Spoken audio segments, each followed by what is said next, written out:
Alright, I'm back. Day 3. Said I was gonna look different, like I said. This is the egg I got from DragonCon. I didn't have it in the last video, but here it is right now.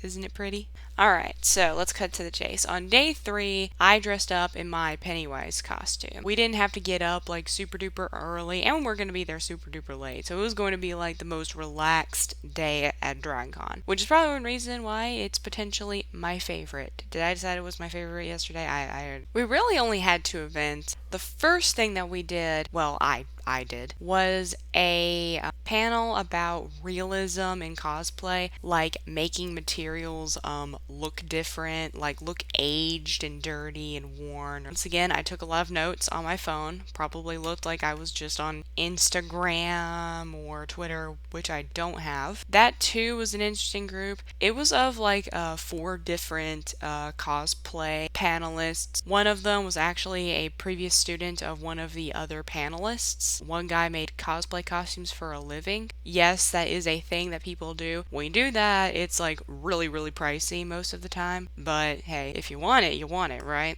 Some other people did stuff for movies. One person actually it was that guy. I don't know why I said that. Actually did stuff for Marvel for like one of their workshops or something like that. So that was really neat. Like in the corset panel from the day before, it was another like nice set of skills. Yeah, they had read to me to a bunch of film unions, not me, like the group to film unions, and a lot of websites where you can buy like really good materials. It was very, very informative session. Hey guys, so I literally had like just finished taking off my makeup and getting ready to go ahead and like go to bed, and it occurred to me that there was a story I was going to tell you guys, but I forgot to tell you. So while we were headed to lunch, I think we were just like walking along the path. I forgot I was wearing my mask outside, and this mom and this little girl are walking by, and the mom asks if I can take a picture in my Pennywise costume. And the little girl like seemed to be excited to take a picture with Pennywise, and I'm like,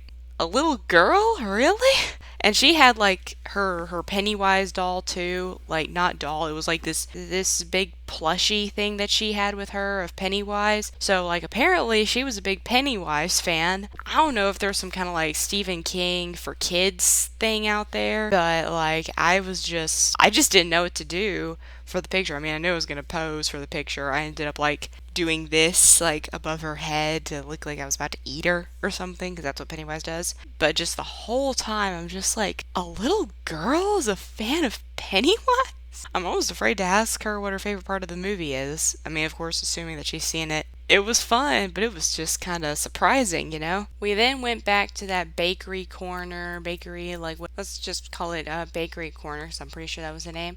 Throughout the day, because of the Pennywise costume, alright, quick little details about the Pennywise costume. Making your costume is more complicated than most people will realize, and not for the reasons you might think. At least for me, I'm a kind of a low tier cosplayer, so I don't know everything, obviously. Cosplay is not complicated because of the character you pick or who you want to dress up as. It's complicated because how you do it, like how you plan on doing that, because there's a whole bunch of styles you can pick. You could either like look exactly like them from the book, manga, movie, show that you want and just make it an exact replica, or you could do what a lot of people do, which is like a steampunk version, a fairy version, mix it up, all kinds of stuff, and that can get very complicated if you're making your own materials. The Pennywise cosplay was made to be like worn outside because I was already had DragonCon in mind, so like obviously I could not make like the really long sleeves or wear tights underneath the costume, although that would give me like the full thing. So I had to choose a pattern to make it that would be accommodating of the September heat. Another thing was that because of the weather and the mask mandates and stuff, no, not because of the weather, I don't know why I said that,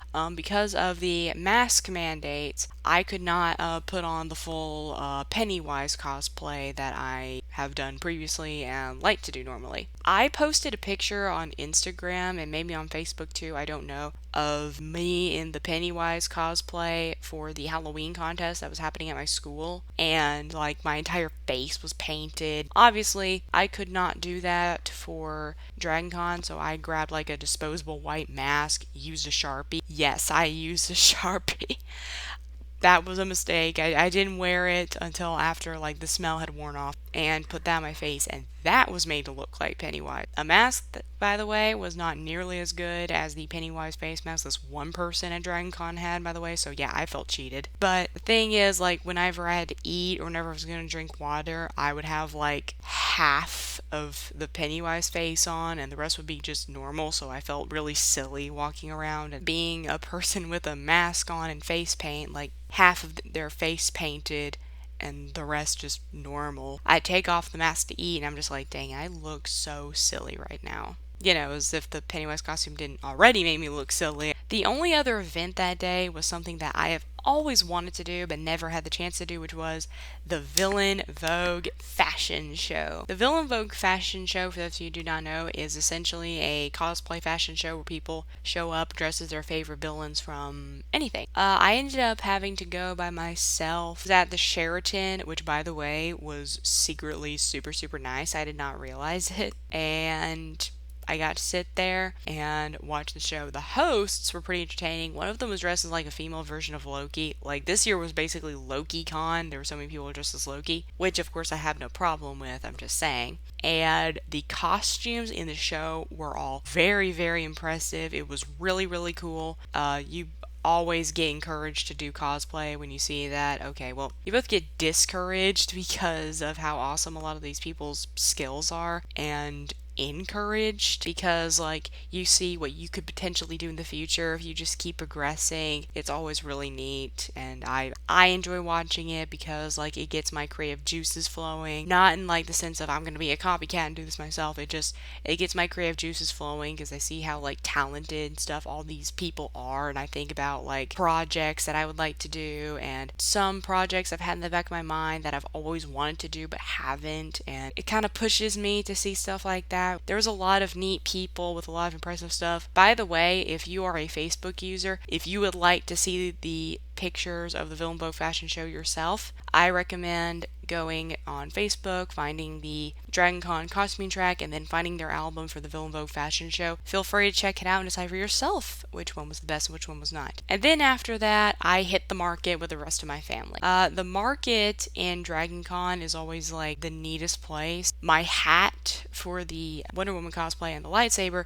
they all came from vendors at DragonCon. So yeah, you never know what you'll find there, and you'll never know what hooks you in and makes you want to buy it. Another reason I was excited to go to the vendors was because Yaya Han was going to be there. For those of you who do not know, Yaya Han is essentially a cosplay icon. Alright, cosplay is kind of a small but like very quickly growing industry, trade, market, whatever out there, and Yaya Han is like the one famous cosplayer who has like really moved the trade up. In fact, pretty much if you Google anything related to cosplay, probably something related to Yaya Han will pop up, and I was excited to meet her and also not excited to meet her because when it comes to meeting celebrities, and yes, this includes the pictures, I am both like, yay, and I'm also like, nah, because it's very intimidating, at least to me. My family encouraged me to just like go right in there and go see her, which I was just like, no, no, no, no, no, no. First of all, it was going to be intimidating, and then second of all, like, she's an expert cosplayer, right? And I'm wearing a Pennywise costume, which is, you guys liked it, and I appreciate that a lot, but trust me, it is definitely not perfect. The face paint and all that stuff, I told you guys, I felt ridiculous. I mean, I was enjoying wearing the costume, I still felt kind of ridiculous. So yeah, I just felt like I was gonna go over there and she would seem nice, but in the back of her head be thinking just like, oh my gosh, this girl seriously wore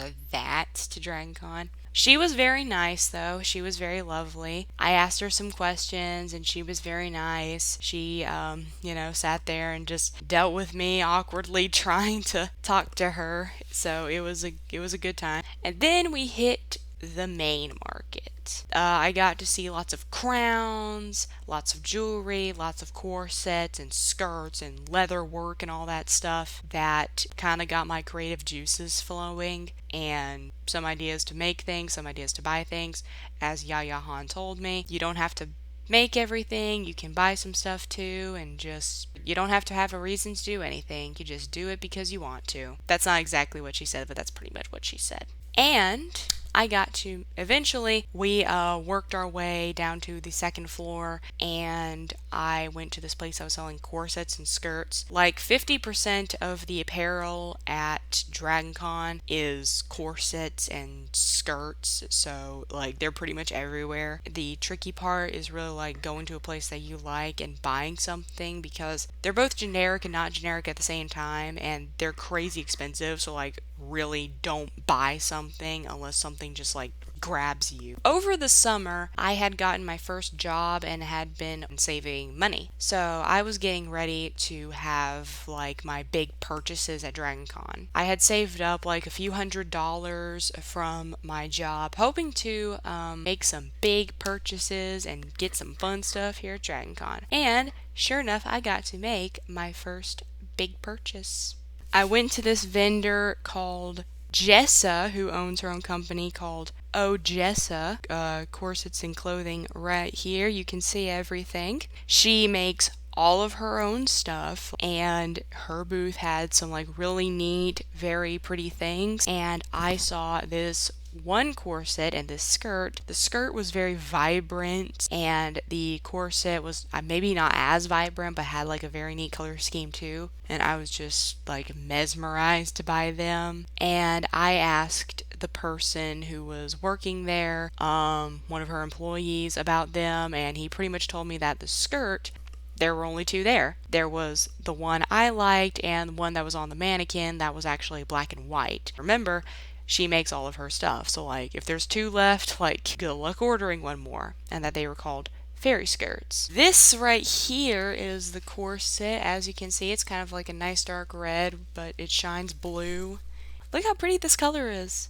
And this is the skirt. I think that this right here kind of reminds me of like butterfly wings, and you know, I can kind of see the fairy, but overall I see like butterflies and gypsy things, and yeah, it's just a very colorful, pretty skirt that I really, really like, and they look, I know no one's wearing them right now, but like look at how they are together. Don't you think they look nice? Cost me a good $222, but you know what? I earned the money, and it was so worth it. I looked at these, and they got my creative juices flowing. They are great. I am so proud of my purchases. So we walked around DragonCon for a little while after this. After spending a few more minutes just walking around, we decided to go home that afternoon and just take the rest of the day easy. I thought we were going to go to DragonCon the next day and have our first ever 4 days of DragonCon, but that did not happen. Everyone said they were pretty tired, and honestly,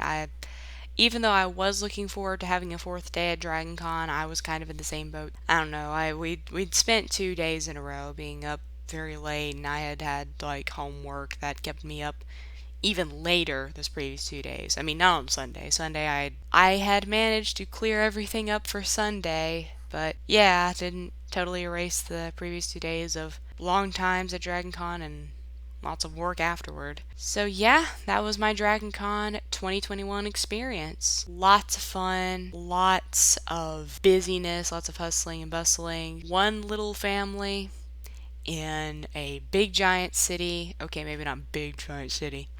In a city of tons of people in costume, doing all kinds of crazy things. It's a rush, it is busy, it is crazy, but it is awesome. Of course, what's also awesome is having this one right here to come home to at the end of every day.